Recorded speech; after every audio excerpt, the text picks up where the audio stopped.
ለጣናነሽ መርከብ በአዳማ ስትገባ ደማቅ አቀባበል ተደርጎላታል። መንገድ ላይም ሀባብን እየቆረጡ ሲያበላቸው እንደነበረም የወጡት መረጃዎች ያሳያሉ። ለጣናነሽ ጀልባ በአዳማ ከተማ አቀባበል ተደረገ። በጣና ሐይቅ የመዝናኛ የትራንስፖርት አገልግሎት ለመስጠት ወደ ሀገር የገባችው ጣናነሽ ጀልባ አዳማ ከተማ ደርሳለች። ጀልባዋ በአዳማ ከተማ ስትደርስ የከተማ ነዋሪዎች ወደ አደባባይ በመውጣት አቀባበል አድርጓል። እንዲሁም የከተማው አስተዳደር ከንቲባ አቶ ኃይሉ ጀልደን ጨምሮ የኢትዮጵያ ባህር ትራንስፖርትና ሎጂስቲክስ የስራ ኃላፊዎች በአቀባበል ስነ ስርዓቱ ላይ ተገኝተዋል።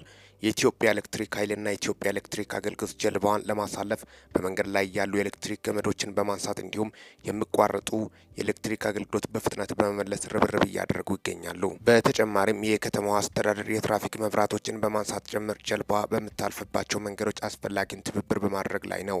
ጣናነሽ ዘመናዊ የህዝብ ትራንስፖርት ጀልባ 38 ሜትር ርዝመት ያላት ሲሆን በአንድ ጊዜ 188 ሰዎችን የመጫን አቅም እንዳላት የባህር ትራንስፖርትና ሎጂስቲክስ መረጃ ያመለክታል።